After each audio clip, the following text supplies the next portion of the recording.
It is 4:32 on the Voice of Nassau Community College, 90.3 WHPC. It's WHPC Sports Talk on until 5 o'clock, and then American Hit Radio comes your way. 516-572-7440 is the number to call. It's Liam Flynn, Joshua Umahi, Zack Spring, Devin O'Shea, and Ross Levine. So we got to get into this Jontay Porter situation. He's the first player to be banned from the league due to gambling in 70 years. So we're going to talk a bit about that. But before, we got to do our Lions sports update. Josh, you've got it, right? Yes, I do. All right, take it away. All right, this is Joshua Umahi with your Lions sports update. The Lions lacrosse team won their fourth straight game on Sunday versus Howard Community College by a score of 11-6. The Lions are 7-1 on the season, and they're ranked number 2 in the country. The Lions will play their final game of the season this Saturday at 3 p.m. on Mitchell Field, where they will look to make it a 5th straight win to close the regular season. Shout out to the lacrosse team, all the Lax Bros out there. The Lions baseball team went 2-0 over the weekend with a 20-1 win. Is that a typo, Liam? Nope, that is not. A 20-1 win over the Bronx Broncos on Saturday. Check out the next score. And then they came right back on Sunday and put more belt to you-know-what. 17-3. That is a 37-4 weekend for the Nassau Lions baseball team. However, their luck ran out Monday versus the Suffolk Sharks. They lost 13-8. Their next game is tomorrow at home versus Monroe College on Mitchell Field at 3:30 p.m. Finally, the Lions esports team. Shout out the internet. They will take on the SUNY Polytechnic Institute in Valorant tonight. Let's at go. 8 p.m. And that is your Lions sports update on the Voice of Nassau Community College, 90.3 WHPC. Josh, you ever play Valorant? You ever play Valorant? What, who now? You ever play Valorant? No. No? No, I can't say that I have. Have you played, Devin? Of course I have. Yeah, of course. He wouldn't have been asking the question if he didn't. I'm just curious. I mean, has anybody else played Valorant in this room? No. What is it exactly? I know it's a video game. That's all I know. Yeah, but like, I don't Devin, play it very you're much, a pro. Okay. He doesn't play it that much. But what's the basis of the game? What do you have to do? You just purchase gun. It's like CSGO, basically. Word. But just like more advanced, like a futuristic CSGO, basically. And you play that? Like years ago, but Well, I don't play it that much. It was years ago. It was fun hearing Josh talk about it. Devin's going to be racing home because we just reminded him Valorant existed. So Jontay Porter, man, what a story. This comes out just after the Shohei Ohtani news first broke. And this was kind of clouded by the Ohtani story because Shohei Ohtani, the biggest name not only in baseball but probably one of the biggest names in sports at the moment, especially internationally. And then there's this guy, Jontay Porter, whoever he is. He was banned for the first time in 70 years. A player in the NBA banned for gambling. So I just want to briefly talk about this, like with the legalization of sports gambling all across the United States, and we've talked about this on the show before. I know, Josh, you've done a couple of Recess Bell episodes on it, but what is, like, how many more chips fall, or is this kind of a sign that, hey, if you do it, you're not going to be able to get away with it? Yeah. Klay Thompson's been doing it all year. He's been betting unders on himself. Yeah. Once again, WHPC Sports Talk with no journalistic integrity whatsoever. Allegedly. Thank you, Leo. Yeah, it's funny. I just put out yesterday our Jontay Porter episode with Justin Greenberg and Corey David on the RecessBell.com or on the Recess Bell Spotify, wherever you get your podcast. Shameless plug. But it's funny, when I first saw the news break from Shams Charania, NBA Commissioner Adam Silver banning Jontay Porter from the NBA, I tweeted, this is the first thought I had on it. This is a direct quote from my Twitter, at RecessBell CEO. Statement brought to you by DraftKings. Promo code Commish. And then I realized, that's not right, because Shams Charania has a deal with FanDuel TV. So let me get this straight. One of the most preeminent reporters in the NBA reports the news that a player got banned for life for gambling On FanDuel. He works on FanDuel TV. Yeah. this is the madness I'm talking about. And it makes no sense because every NBA playoff game is having an alternate telecast on TNT where they literally just look at gambling lines the whole entire time and they like update live spreads. It's with Adam Lefkoe. It's actually pretty cool. But this is like makes no sense. This is like you meet a starving man in the barren desert. And you're like, yeah, I got this big, juicy, succulent bacon burger just hanging on a string. And it's like, oh, my God, can I eat it? It's like, no, you can't eat it. If you eat it, you're going to die. Like, no, I'm going to kill you if you eat it. You can't have it. And it's like, oh, man, but it looks so good. And I'm out here in the desert. And I need it. Like, you're putting it right in front of me. I need it. And then he eats it. And then he drops dead. Because he killed him. Like he said he would. But this is what I'm talking about because the NBA will put live things on like, oh, Lakers -1 right. during the play-in game. And it's like, yo, we watch TV, athletes watch TV. As everyone's giggling at Aaron Judge striking out. Okay, Ross, it's not that funny. Well, I think you were the first one to like throw up your arms, and then he was in misery, and then Ross is just giggling to himself, laughing at it. Maybe Ross is laughing because you are of your pain. Yeah, he wasn't even looking at me. He was looking at the screen. I hate this. I love your story, though. I hate this show. No, I can't even cook. If somebody giggles or talks over, I'm over it. Listen, y'all got it. It was a cute giggle. Okay, either way, Josh, I thought that was a perfect way to lay it out. No, because it's exactly just funny. What it is. NBA players watch TV, they have all the information out in front of them, and it's like, yo, you expect them not to do it, and I get it. I know, NBA players should be disciplined, and they have to honor the rules, but I'm like, yo, let's be real. Do we think it's like really just a one game that they caught him on? Like, no, they actually no. It's got to be more. So no, the one game that they were talking about had nothing to do. He limited his participation in at least one game because he left the game with illness after taking like 2 shots and getting like 2 rebounds and left the game with quote unquote illness. So that has to be the one game, but he limited his participation in at least one game. Mm-hmm. Did you see that Woj tweeted that he bet against the Raptors when he was like playing for the Raptors? Yeah. Well, I mean, if you wanted to make winning bets, that's a winning bet. Yeah. I mean, so have you ever put a bet on his brother? Well, I don't know. But according to the results of a league investigation, Porter gave a confidential tip about his health to a person he knew to be a sports bettor before the Raptors game on March 20th against the Sacramento Kings. A third individual connected to both Porter and the original recipient of Porter's health information placed an $80,000 parlay bet to win $1.1 million, a wager that hinged on the prediction that Porter would underperform against the Kings. And to make sure that bet hit, Porter pulled himself out against the Kings after just 3 minutes, claiming that he was ill. Mm-hmm. Now, let me just say, I hate to question anybody's intelligence, but I just think when you're in the process of putting down $80K on checks notes, Jontay Porter, what do you think people are going to think about that? It's not like you place a bet and it's just under a veil of secrecy. Like FanDuel or DraftKings or whoever's going to see it.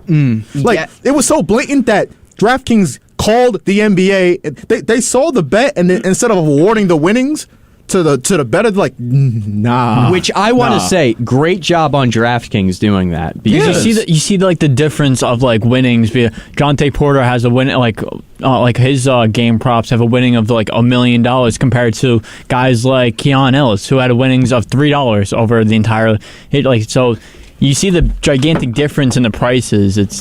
It's pretty obvious. Zach, we're going to have to turn the TV off, dude.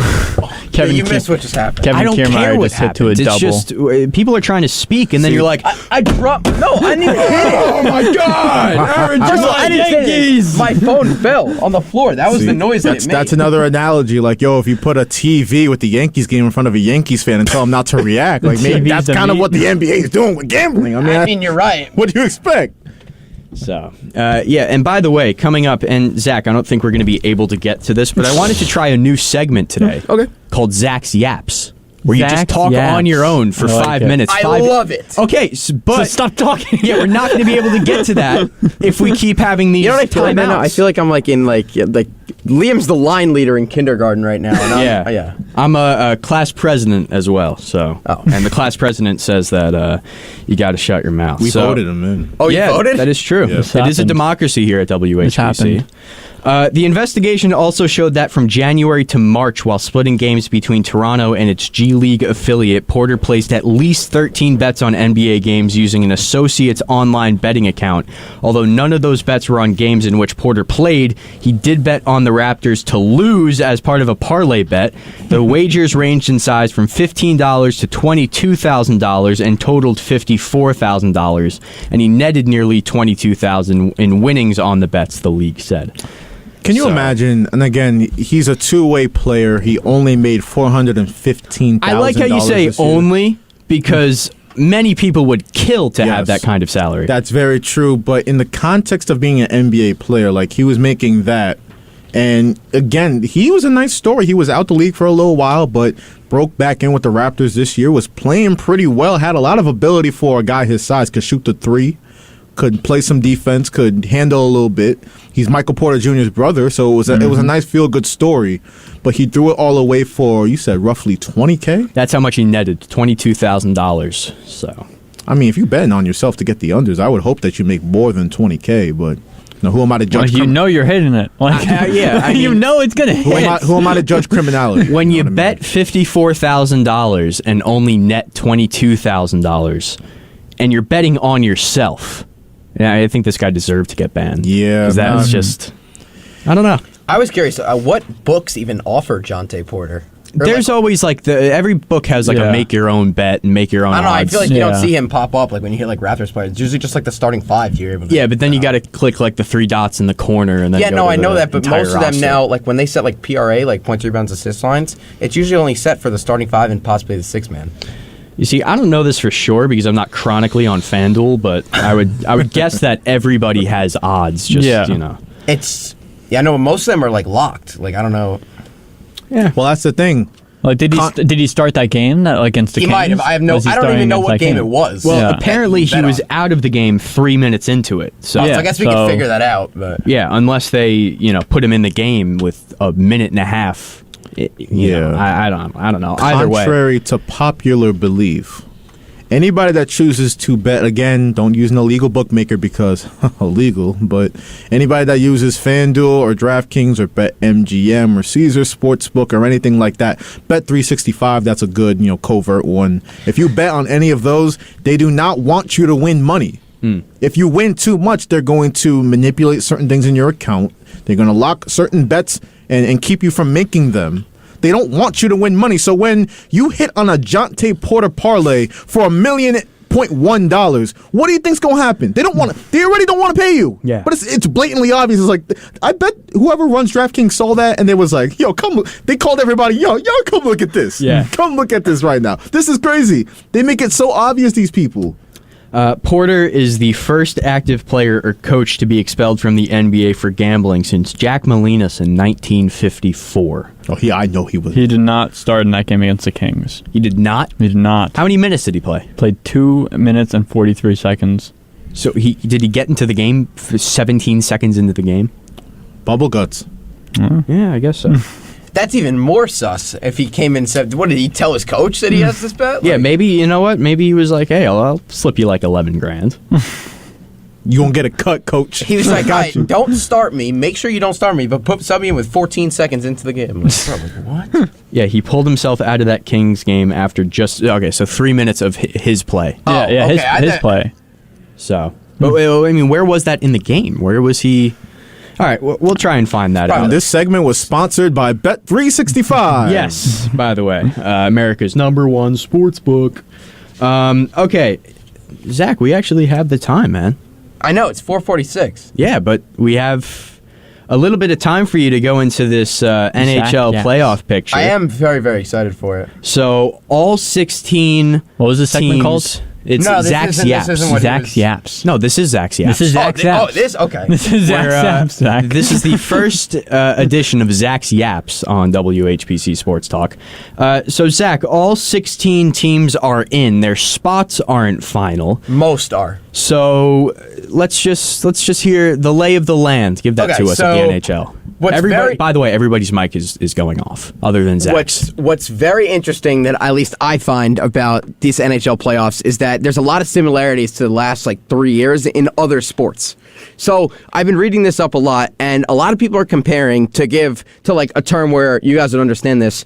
A lot of people are comparing the Capitals, who just snuck in as the 8th seed. They are last year's Minnesota Vikings. Because they won, I'm pretty sure 50% of their games that they won were all by 1 goal, or they get blown out. I'm pretty sure they had 12 losses by more than 4 goals this season. But to be fair, the Vikings had a really good year. Yes, but they won all their games by 1 possession. They got very, very lucky. Okay. And what's funny about this is that they both got matched up against New York teams in the first round. Interesting. It's just funny how that works out because people are comparing it. So I think, listen, if the Rangers lose to the Capitals, I will literally go mute. I probably won't. You won't see me for a couple weeks. If they lose as the 1 seed, that would be terrible. I'm glad you caught yourself before you said I'm going mute. You're not going mute. No, this is Zack's Yaps, baby. Yeah, of course. What are we talking about? I'm literally D1 Yapper. Yeah. But so it's interesting. Also, the Islanders, they snuck their way in. I mean, the Eastern Conference wasn't that strong. It's extremely top heavy. There's 4 to 5 teams that can legitimately go to the Cup, but the bottom of it is terrible. For instance, the Lightning always scare me. They're probably gonna be the 7th seed this year, I would say, but they could lose to Boston in the first round.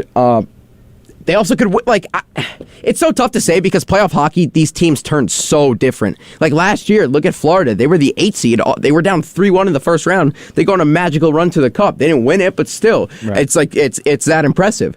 Playoff hockey is a different breed. I'm also very, very, very interested to see how the Rangers handle their third line because they've been kind of shortening it a little bit, and they've been running... They've been mixing up that first and second line with each other, so we've been seeing some Zibanejad, Panarin on the ice at the same time, which I like a lot. But a lot of people don't like it because they say it makes that second line way weaker. So it's interesting because, Zibanejad is coming off injury he was getting maybe 15 minutes on the ice per night. Okay. And now it's people are you got to raise his workload during the playoffs, but I'm worried that he's just going to break down and not be the same because there was a stretch where he was playing almost 25 minutes a night, and that was when he was, he scored 8 or 9 games in a row without scoring a 5-on-5 goal. Mm-hmm. So I think they got to kind of keep him fresh and not just try to overuse him in the first round. They should be able to get past the Capitals. And again, we were talking about the season series and the regular season. When it comes to the NBA, it doesn't mean that much, but the Rangers and Capitals split the season series this year. I do say it means more in hockey than it means in basketball. Even with how different playoff hockey is from the regular season? Yes, because guess what? Goalies are still the same. It's it's different in basketball. You could jog up the court, you could do this. Right. You're a goalie. You don't not try. It's something that you can't, I guess, control. It's almost like baseball. It's even the bad teams, they still go out there and play every single day. Right. Hockey's like any given night. They say this in football too. It's anyone could beat anybody at any time, which I love about the sport. But at the same time, though, I think, I was just talking about the Eastern Conference. I'm going to go to the Western Conference now. Yep. I think the Stars are so much better than every other team even in the NHL. I know the Rangers won the President's Cup, but I think the Stars are by far the best team in the league. I'll put it to you this way. The Rangers, this has to be the year. Yes. If they're not... Especially the way that their contract situation's up. Yeah, that's the big thing. They basically have this team for this year and next year, and then almost half the team is free agent at the end of next season. So this is now or never for the Rangers. Yeah. And I also look at more so for the fact Panarin's got to get it done this year. He hasn't gotten it done in the playoffs in the past. He's done it well in the regular season, but postseason... He had his best season ever this year. Yeah. Yeah, but he's got to do it in the postseason. He's done great in the regular season. It was amazing. But remember what happened, what was going on with him? He had some issues in Russia, and that was over, what's it called? Well, that was in the 2020 season. No, but that lingered for a couple of years where he just did not look the same. And once those charges or whatever happened, finally got cleared, he went back to himself. He shaved his head. He's so much better now. So what, Zach, you care to explain just what really happened between Panarin, just to catch us up? I don't really understand the full story. I just know it was something with a female accusing him of something in Russia, and then he went back to play for the Russian national team, and all of a sudden they were like, oh yeah, you're gonna be facing charges next time you come in this country. So whatever. It got cleared now, but this was the whole thing in 2020, and he really did not look good at all right when this was happening. Bad. Yeah. And now you don't see teams do this very often in the postseason because they normally have their number one goalies that play the whole series. I know what you're going to say. I think they're gonna do a little bit of mismatching. I think Quick's going to play us again. I agree. I happen to agree that he's probably going to get more than.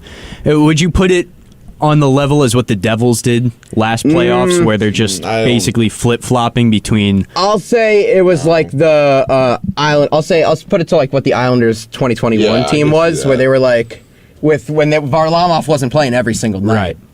Right. I will say though that I think Quick will probably play in a 7-game series, 1 maybe 2, but when he does play, he will be playing on home ice. They won't have him play on the road. What do you think about the Islanders? It's interesting because right now they are probably them and the Avalanche are probably the 2 hottest teams in hockey, which is pretty cool. They got lucky though because the division is weaker, so they got that 3rd spot. And with seeding, I think they lucked out too because they play Carolina instead of Boston, which is a huge win. Because I think that in Carolina last year, I mean, they were really good, but they didn't have an atmosphere. Like they was non-existent. They're not the Islanders. I'm not saying the Islanders are going to go on this run, but I will say historically, teams that get hot are the ones that go further. Yeah, look at what happened in Florida last year. Right. Yeah, and they do have a hot goalie. They have Varlamov. Exactly, and that's the question now. How much are you playing Varlamov? Oh, I play in the whole series. I've not given Sorokin. I think, I would agree with that just because of the fact you have to ride the hot hand. Like, Sorokin did not earn that. Exactly, but when they were using Sorokin earlier in the season, they were terrible, the Islanders. Yeah. And you got to do what got you there. That's like kind of how it works. Whatever they changed up, I know they did a bit of line changes. They called a couple guys up. There's so many different variables with the Islanders just because one day they'll come out and they'll literally look like the 94 Rangers, and then the next day they'll come out and they'll be the modern day Ottawa Senators. I will say Carolina is a team that usually historically has not done well in the postseason. Yes, correct. And the Islanders are a team that does have the playoff experience and the better goaltending. Yes, and also New York fans travel very well. It will not feel like a road game in Carolina. It'll be almost neutral. Yeah, it's close enough for where. All right. Well, I think that first edition of Zack's Yaps went well. I liked it. I enjoyed it for sure. I like it too.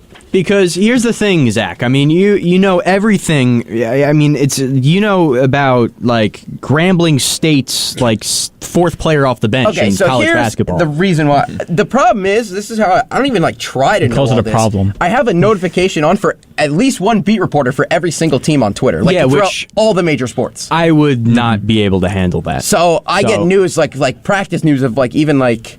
Of who's playing when, like I don't know. That's how I stay so up to date. If one day in Zack's brain, I just don't know if I'd be able to handle it.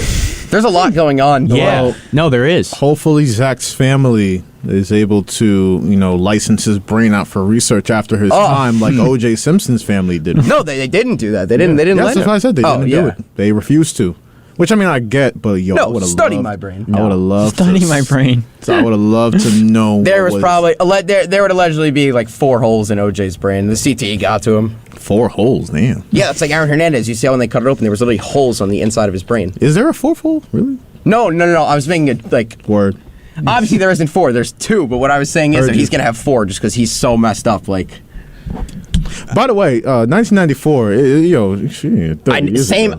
I was gonna say this. It's the same thing. Knicks were 2 seed. Rangers were 1 seed. Justin they made both went the to the point finals. on President's Friday. Trophy, I'm just saying, listen. I'm not saying we gonna see another like maybe OJ's son is in the Bronco this time, streaking down in the middle of the Knicks and Nuggets NBA Finals Game 5. But the vibes are immaculate. Here, let's play these mental gymnastics very quickly because my favorite. In 2015, the Mets were playing the Royals in the World Series, and the Royals were celebrating their 30th anniversary of the 1985 World Series. Georgia Brett, so that anniversary, on that 30th anniversary, they won a year after losing in the World Series. Ooh. So 2016 playoffs come around. I'm like, you know what? It's the 30th anniversary of the 86 World Series. We lost in the World Series last year. we're going to win this year. And we all know what happened. Jerry's Familia. So, yes, Jerry's Familia and Connor Gillespie happened. So before we waste too much time doing those mental gymnastics with the Knicks and the Rangers this year, let's just see how the first round goes. It is cool, though, how it all lines up. It is. I'm not scared of Philly. I'm not scared of Miami. Bring it on. Any Knicks Who would fan you that rather is- play, though? Just It don't matter. Like, I'd rather actually play Miami because rather Miami want Miami, fans too. talk so much. And here's the They thing. don't shut up. Here's the thing, too, I will say with the 76ers, every time that Embiid is choked, he's played very close to a full season. Well, they're also one of the hottest teams in the league right now, Which is finishing the year finished with The 31 Knicks game are win the Knicks streak. are the best team in the NBA, best qualified to stop the Sixers. They have Robinson and Hartenstein on Embiid, two great defenders, and they could sick OG Anunoby on Maxey. What are we talking about? I'm not scared of them. They went Get outta here. 31-8 with Embiid this year. And we playing. smacked their ass down in Philly twice. I'm beat not them by trying to 30 hear one about time. them. Yeah, with that is Embiid on true. the floor. So, but we all know that the playoffs are different than the regular season. So we are going to be watching whoever the Knicks wind up playing on 4/20 on Saturday. So that should be a fun game for all of those who partake in watching sports, and then all the other extracurriculars that go on the 20th of April. We do got to get out of here though. Tom and Heidi Ryan are in the bullpen, ready to go for an hour of American Hit Radio. So we're going to get out of here. For Joshua Umahi, Zach Spring, Devin O'Shea, and Ross Levine, it's Liam Flynn saying so long and thanking you for listening to WHPC Sports Talk on the voice of Nassau Community College, 90.3 WHPC.